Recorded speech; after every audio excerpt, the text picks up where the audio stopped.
Hi, welcome to Mama's Munchies. இன்னைக்கு வீடியோல நம்ம வந்து சிக்கன் பக்கோடா செய்வோம். எப்படி செய்யறதுன்னு நம்ம பார்க்கலாம்.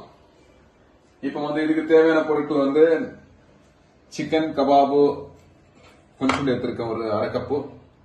கடாயில மாவு எடுத்திருக்கேன், ஒரு 3/4 கப்பு சின்ன கப்புல. கொத்தமல்லி, கருவேப்பிலை, இஞ்சி பூண்டு பேஸ்ட், 2 ஸ்பூன் ரவை, ஒரு ஆனியன், 1 ஸ்பூன் மிளகாத்தூள், தேவையான உப்பு. இப்ப எப்படி செய்யறதுன்னு பாத்துடலாம். ஃபர்ஸ்ட் வெங்காயத்தை பொடியா நறுக்கி எடுத்துக்குவோம்.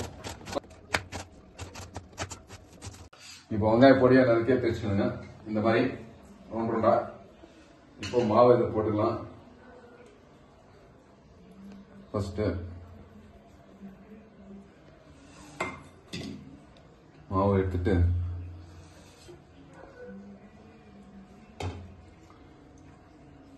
அதிகமா தண்ணி ஊற்றக்கூடாது.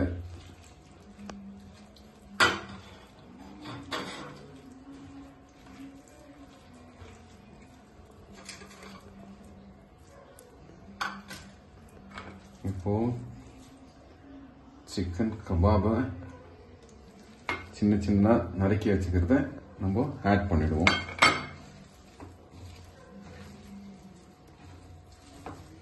இது ரொம்ப ஈஸிங்க செய்யறது. இஞ்சி பூண்டை ஆட் பண்ணிடுவாங்க. இப்போ இஞ்சி பூண்டு பேஸ்ட் ஆட் பண்ணிட்டாங்க. நல்லா மிக்ஸ் பண்ணிக்குவோம் எல்லாம். இப்போ இந்த 2 ஸ்பூன் ரவையை வந்து நம்ம ஆட் பண்ணிடுவோம். ஏன்னா ரவை போடாதான் நல்லா முருவலா வரும். தேவையான அளவுக்கு உப்பு ஆட் பண்ணிடுவோம். இப்போ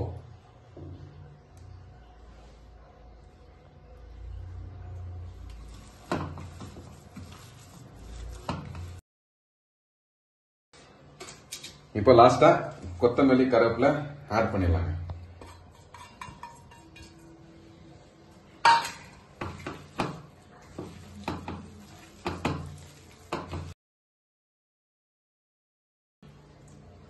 ஒரு ஸ்பூனு மிளகா பொடியை ஆட் பண்ணிடலாம் லாஸ்டா.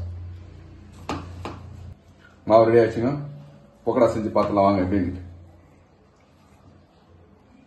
ஓகே, மாவு ரெடி ஆயிடுச்சுங்க. இப்போ ஸ்டவ் பற்ற வச்சு நம்ம சிக்கன் பக்கோடாவை செஞ்சிடலாம். இப்ப என்ன நல்லா காஞ்சிச்சுங்க. சிக்கன் பக்கோடாவை செஞ்சிடலாம்.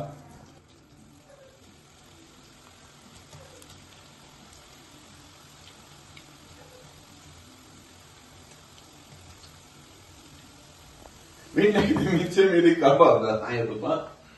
இந்த சிக்கன் பக்கோடாங்க ஃபங்க்ஷன்ல மிச்சான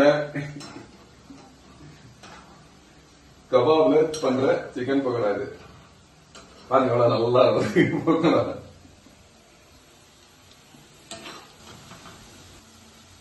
சிக்கன் ஆல்ரெடி வெந்துக்கிறதுனால ரொம்ப வேக வேண்டிய அவசியம் இல்லைங்க. என்னன்னாக்கா லைட்டா மாவு மட்டும் வெந்தா போதும். பக்கோடா வெந்துச்சு.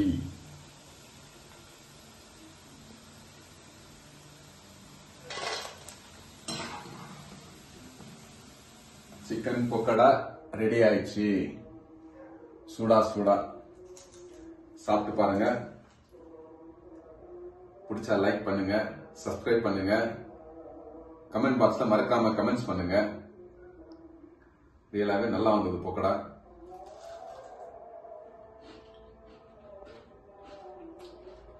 சிக்கன் பக்கோடா வேற லெவல். வீட்டை ட்ரை பண்ணி பாருங்க நீங்களும்.